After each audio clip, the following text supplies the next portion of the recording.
여러분 안녕하세요. 반갑습니다. 오늘 주님께서 우리를 일으켜 세워주시는 귀하고 복된 은혜와 성령의 능력이 충만한 예배가 되어지기를 바랍니다. 함께 찬양하며 예배드리겠습니다.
오늘 우리가 함께 나눌 하나님의 말씀은 사도행전 9장 32절부터 43절의 말씀입니다.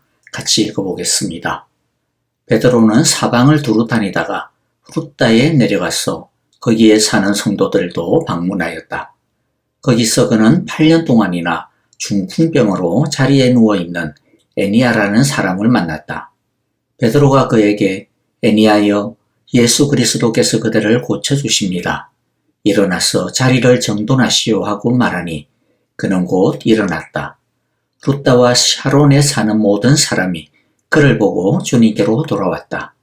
그런데 욥바에 다비다라는 여제자가 있었다.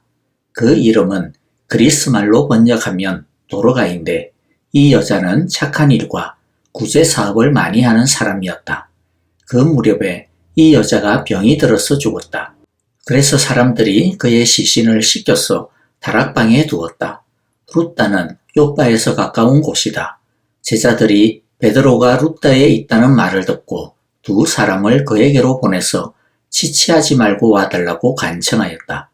그래서 베드로는 일어나서 심부름꾼과 함께 갔다. 베드로가 그곳에 이르니 사람들이 그를 다락방으로 데리고 올라갔다. 과부들이 모두 베드로 곁에 서서 울며 도르가가 그들과 함께 지낼 때에 만들어둔 속옷과 겉옷을 다 내보여 주었다. 베드로는 모든 사람을 바깥으로 내보내고 나서 무릎을 꿇고 기도를 하였다. 그리고 시신 쪽으로 몸을 돌려서 다비다여 일어나시오 하고 말하였다. 그 여자는 눈을 떴어 베드로를 보고 일어나서 앉았다. 베드로가 손을 내밀어서 그 여자를 일으켜 세웠다. 그리고 성도들과 가부들을 불러서 그 여자가 살아있음을 보여주었다. 그 일이 온 욥바에 알려지니 많은 사람이 주님을 믿게 되었다. 그리고 베드로는 여러 날 동안 욥바에서 시몬이라는 무두장이의 집에서 묵었다. 아멘. 오늘의 내용은 사울의 이야기에서 갑자기 베드로의 이야기로 바뀌게 됩니다. 사울은 잠시 물러가고 나중에 다시 등장할 것입니다. 사울에서 베드로로 바뀌는 것은 좀 뜬금없다라고 생각이 될 수도 있지만은 그러나 지금 복음의 흐름, 교회 역사의 흐름을 놓고 본다면 전혀 이상한 것이 아닙니다. 사도행전은 이야기의 흐름이 있습니다. 사도행전의 흐름은 사도행전 1장 8절에서 예수님께서 일러주신 말씀 그대로입니다. 성령이 임하시면 제자들이 교회가 위로부터 능력을 입고 그 능력을 힘입어서 예루살렘으로부터 시작하여 온 유대로 그리고 유대를 넘어 사마리아로 그리고 결국에는 온 세상으로 퍼져나가 복음을 전하게 된다라고 하는 것이 예수님께서 세우신 복음의 흐름이요 비전입니다. 즉 복음의 확장, 이것이 사도행전의 가장 중요한 흐름의 방향입니다. 그래서 이때까지 사도행전의 내용이 어떻게 진행되고 있습니까? 성령이 임하였고 그리하여 예루살렘 교회가 자연스럽게 세워지게 되었고 그리고 찾아온 핍박으로 인해 복음은 이제 예루살렘을 벗어나 유대로 그리고 더 나아가 사마리아로 확장이 되고 있었습니다. 그리고 이제 복음이 사마리아를 넘어 온 로마로 세상으로 퍼져나갈 준비를 하고 있는 단계에 이르렀습니다. 그 첫 준비가 사울을 구원하여 복음의 전도자로 세우는 것이었고 이제 두 번째 준비, 예수님의 제자들의 핵심인 베드로를 통해 이방인에게 복음을 전하는 것입니다. 이것을 통해 주님은 정통 유대인들인 제자들의 유대주의의 틀을 깨트리실 것입니다. 그리고 세 번째 준비는 한 번 더 교회에 큰 핍박이 찾아오게 되는데 그로 인해 다시 한번 교회가 세상으로 퍼져나가는 두 번째 물결이 파동치게 된다라는 것이죠. 자, 베드로의 이야기를 진행하기 전에 먼저 어제 다 다루지 못한 나머지 부분을 잠깐만 말씀드리고자 합니다. 사울은 죽을 위기를 피해 다마스쿠스에서 몸을 피하였습니다. 그리고 사울은 그동안 미뤄두었던 한 가지 숙제를 하게 되는데 그것은 예루살렘을 방문하여 예루살렘 교회의 형제들을 또 교회 지도자들을 만나는 것이었습니다. 왜냐하면 그는 이전에 교회를 극심하게 핍박하던 사람이었기 때문입니다. 그로 인하여 큰 핍박과 고통을 당한 많은 성도들이 있었습니다. 그런데 그가 이제 예수님의 제자가 되었다라고 복음을 전하게 되었으니 이것도 참 난감하고 어정쩡한 형국이 되어버린 셈입니다. 앞으로 복음의 동력자요 동지로서 제자로서 계속해서 함께 사역을 해야 되는데 이전의 상처들과 아픔들을 반드시 매듭짓고 가야만 하는 것이었던 거죠. 그러니까 이것은 작은 일이 아니라 굉장히 중요한 일이었습니다. 그런데 그동안 그는 왜 예수님을 믿고 회심하자마자 예루살렘으로 들어가 사도들을 보지 않았던 것일까요? 왜냐하면 그것보다 더 중요한 문제가 있었기 때문입니다. 그것은 예수님을 더 깊이 알고 예수님으로부터 복음을 확실하게 배우는 일이 더 중요했기 때문입니다. 그래서 우리가 어제 살펴본 것처럼 갈라디아서 1장의 그 말씀처럼 그는 예루살렘으로 가기 전에 아라비아에서 3년의 시간을 보내며 주님과 깊은 교제의 시간을 가졌고 복음 전도자로서의 소명을 다지는 시간을 보내야만 했던 것이죠. 그리고 그는 드디어 예루살렘으로 가게 됩니다. 그런데 26절을 보니까 사울이 예루살렘으로 돌아왔을 때 교회는 그를 쉽게 받아들이지를 못합니다. 왜냐하면 성도들을 핍박했던 사울의 과거 때문이죠. 그렇기 때문에 그를 신뢰할 수 없고 두려웠기 때문입니다. 그만큼 사울이 이전에 교회에 끼쳤던 악행, 그 공포가 얼마나 크냐라고 하는 것, 그것을 우리들이 알 수가 있는 것이죠. 제자들과 성도들은 아직까지 사울에 대하여 엄청난 트라우마를 가지고 있었던 것입니다. 그러니까 지금 사울은 사도들과 제자들로부터 진심 어린 용서를 받고 따뜻한 용납을 받아야 하는 도전을 가지고 있는 것입니다. 숙제를 가지고 있는 것이죠. 제자들과 사도들도 끔찍한 이 트라우마를 안긴 이 사울을 마음으로 용서하고 자신들의 진실한 한 형제로 동지로 용납하고 받아들여야 하는 과제를, 쉽지 않은 과제를 떠안고 있는 것입니다. 이것은 마음처럼 결코 쉬운 게 아닐 겁니다. 그렇다라고 해서 계속해서 미뤄둬서도 안 되고 피해서도 안 되고 거부하거나 포기해서도 안 되는 일입니다. 이것은 반드시 넘어서야 하는 도전인 것이죠. 이럴 때 필요한 것이 무엇입니까? 다리 역할을 해주는 사람입니다. 피스메이커입니다. 이 다리 역할을 하는 사람은 아무나 할 수가 없습니다. 양쪽으로부터 신뢰를 받고 의지할 만한 사람이어야 합니다. 이때 다리 역할을 한 사람이 바로 바나바입니다. 27절에 보니까 바나바가 나서서 사울이 회심한 참된 그리스도인이 되었다라고 하는 것과 주님께서 사울을 전도자로 부르셨다라고 하는 일과 그리고 그동안 사울이 어떻게 복음을 전하였는지에 대해 이야기하고 보증해 줍니다. 예루살렘 교회의 제자들과 사도들의 마음을 이해하면서 또 동시에 사울을 지지하고 예루살렘 교회에 소개해 준 바나바라고 하는 이 사람, 이 바나바의 이름의 뜻은 위로의 아들이라고 하는 뜻입니다. 바나바는 그의 이름의 뜻 그대로 예루살렘 성도들에게 있어서 그리고 사울에게 큰 위로가 되었던 것입니다. 여러분, 우리도 교회 공동체에서 소외된 성도는 없는지 돌아보고 바나바처럼 중간 다리 역할을 감당하는 사람들이 되기를 소망하고 기도합니다. 두려움과 아픔을 이해해주고 품어주고 위로해주는 위로의 사람들이 다 되어지기를 바랍니다. 또 지지를 받아야 하는 사람을 지지해주고 친구가 되어주고 버팀목이 되어질 수 있게 되어지기를 간절히 소망하고 기도합니다. 이제 베드로의 이야기로 넘어가도록 하겠습니다. 베드로 이야기에는 두 사람의 이야기가 나옵니다. 하나는 중풍병자 애니야를 고치는 이야기고 두 번째 에피소드는 여제자 다비다를 살리는 이야기입니다. 먼저 첫 번째 이야기를 살펴보겠습니다. 스데반의 죽음 이후에 찾아온 핍박의 시기 동안 베드로도 유다의 여러 지역을 순회하며 사역을 하였습니다. 어느 날 베드로는 루다에서 한 중풍병자를 만납니다. 8년이나 침상에 누운 채 주변 사람들의 도움으로 겨우 지내온 애니야라고 하는 이 사람을 베드로가 고칩니다. 34절을 보겠습니다. 베드로가 그에게 애니야여 예수 그리스도께서 그대를 고쳐주십니다. 일어나서 자리를 정돈하시오 하고 말하니 그는 곧 일어났다. 이 일을 통해 루다뿐만 아니라 인근 샤론 지역 사람들까지 주님께로 돌아오게 되었습니다. 베드로는 이 일을 통해 자신의 영광을 드러낸 것이 아니라 주님의 영광을 높였습니다. 베드로가 어떻게 고쳤습니까? 내가 고쳐주겠다라고 그렇게 말하지 않았습니다. 예수 그리스도께서 그대를 고쳐주십니다라고 분명하게 선포하였습니다.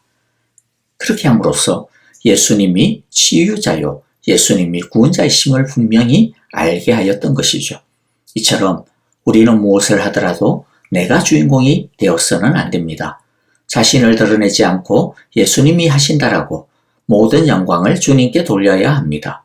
이것은 교회 일만 그렇게 하는 것이 아닙니다. 세상에서의 성공도 내가 잘나서 된 것처럼 하지 말아야 합니다. 왜냐하면 사실 다 주의 은혜로 된 것이기 때문입니다. 그냥 빈말이 아니라 정말로 진심으로 우리는 나의 나 된 것은 다 주님의 은혜입니다 라고 오직 주님만을 높이고 주님께만 영광을 돌려야 합니다. 우리는 교회 일이든 세상 일이든 오직 주님의 이름을 늘 앞세우며 일해야 하고 또 살아야 합니다. 주님은 그런 겸비한 사람, 진실한 사람을 통해 놀라운 당신의 일을, 특히 구원의 역사를 일으켜 주실 것입니다. 두 번째 이야기는 여제자 다비다를 살리는 이야기입니다. 에네아를 고쳐주었던 루따라고 하는 그 지역 옆에 요빠라고 하는 마을이 있었습니다. 요빠에 다비다라고 하는 여제자가 있었습니다. 요빠는 오늘날 이스라엘의 유명한 도시죠. 텔아비브라고 하는 도시 그 지역입니다. 다비다는 주님을 신실하게 믿고 따르며 착한 일과 구제 사업을 많이 하는 사람이었습니다. 그런데 그만 다비다가 병이 들어 죽었습니다. 사람들은 다비다를 너무나도 존경했기 때문에 그의 죽음을 슬퍼하면서 베드로를 초청합니다. 그만큼 그녀를 예우하고 싶었던 것이죠. 그런데 베드로는 그녀의 시신이 있는 다락방에 들어가자 그곳에 있는 모든 사람들을 바깥으로 내보내고 무릎을 꿇고 기도를 합니다. 그리고는 다비다를 향하여 다비다여 일어나시오 하고 말합니다. 그러자 죽은 다비다가 살아나 일어납니다. 이 장면은 예수님이 회당장의 딸을 살리셨던 장면을 연상시키기에 충분합니다. 이것을 통해 베드로가 다비다를 살린 것은 베드로의 능력으로 된 것이 아니라 바로 주님의 능력이라고 하는 것을 간접적으로 보여주려고 하는 것이죠. 죽은 다비다가 다시 살아난 것은 정말로 기적 중의 기적이 아닐 수가 없습니다. 그래서 당연히 많은 사람이 주님을 믿게 됩니다. 우리는 이 사건이 실제로 일어난 일임을 믿습니다. 하지만 그렇다고 해서 오늘날 누구나가 베드로처럼 기도하면 다 죽은 사람을 살릴 수 있다. 그런 것은 아니죠. 왜냐하면 이러한 기적은 분명히 하나님의 비상한 뜻과 섭리에 따라 계획에 따라 주어지는 특별한 은혜이기 때문입니다. 자, 그런데 이 일을 통해 우리는 분명히 배워야 하는 진리가 있습니다. 그것은 절망적인 상황을 만날 때 죽음과 같이 아무런 소망이 없어 보이는 일을 만난다 하더라도 베드로처럼 슬픔을 안고 주님 앞에 홀로 무릎을 꿇고 주님의 부활의 능력을 기대하며 소망하며 간구해야 한다는 것입니다. 우리는 당연히 슬퍼할 수 있습니다. 두려울 때는 당연히 두려울 수밖에 없습니다. 걱정이 되고 앞이 캄캄할 때는 당연히 염려하고 불안해할 수밖에 없습니다. 그게 이상한 게 아닙니다. 그런데 부활의 주님을 믿는 우리는 슬퍼하는 것으로만 끝내면 안 된다는 거죠. 두렵지만 두려워하는 것으로 끝내면 안 됩니다. 염려하고 불안해하는 것으로 우리의 모든 시간을 다 쓰고 우리의 감정을 다 소모해버리고 우리의 에너지를 전부 다 허비해버리면 안 됩니다. 슬픈 마음을 안고 두려운 마음을 안고 염려하고 불안한 두근거리는 마음을 안고 부활의 주님 앞에 나와야 합니다. 그리고 엎드려야 합니다. 그리고 그 처진 마음과 바들바들 떠는 마음을 향하여서 일어나라라고 주님의 이름으로 선포해야 하는 것입니다. 그러면 우리를 죽은 가운데서 구원하여 주신 그 부활의 주님이 그 성령의 능력이 우리를 다시 일으켜 세워주실 것입니다. 살 마음을 주시고 움직일 힘을 주시고 다시 시작할 용기를 주실 것입니다. 그리고 혹시라도 우리 주위에 죽은 이 다비다처럼 여러 힘든 일들과 지친 상황으로 인하여서 축 처진 사람들이 친구가 있습니까? 여러분, 우리 모두 베드로가 손을 내밀어서 그 여자를 일으켜 세운 것처럼 그리스도의 생명으로 살리고 일으켜야 하는 친구와 이웃에게 손을 내밀어주고 그 손을 잡고 일으켜주는 우리 모두가 다 되어지기를, 이 시대에 베드로가 되어지기를 간절히 기도하고 바라며 축복합니다. 아멘. 오늘 우리에게 주신 귀한 말씀들 마음가운데 다시 새기면서요, 우리 함께 기도하도록 하겠습니다. 주님, 우리도 위로하는 바나바가 되게 하여 주옵소서. 일으켜 세워주는 베드로가 되게 하여 주옵소서라고 우리 함께 기도하고요. 또 우리 그런 사랑의 교회 공동체가 될 수 있기를 우리 교회를 위하여 함께 기도하겠습니다. 또 우리가 함께 위로하고 기도할 때 영육간에 병든 자들이 일어나며 심신이 공고하고 지친 영혼들이 다시 살아나는 부흥의 공동체가 될 수 있도록 성령 충만한 공동체가 되게 하소서라고 우리 교회를 위하여 함께 기도하기를 원하고요.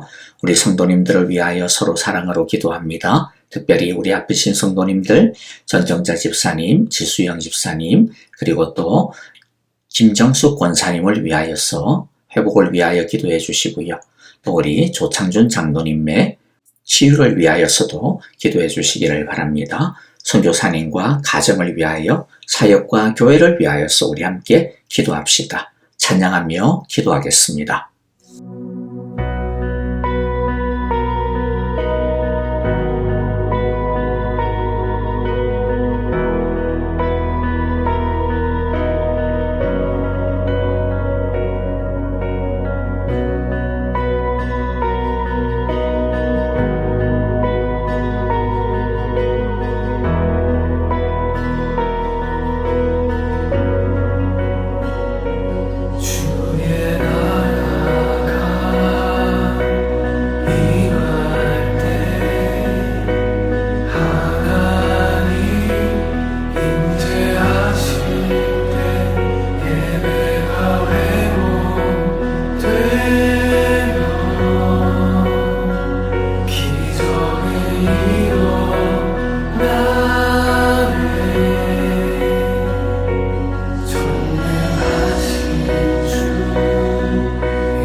기적의 하나님 지금 이곳에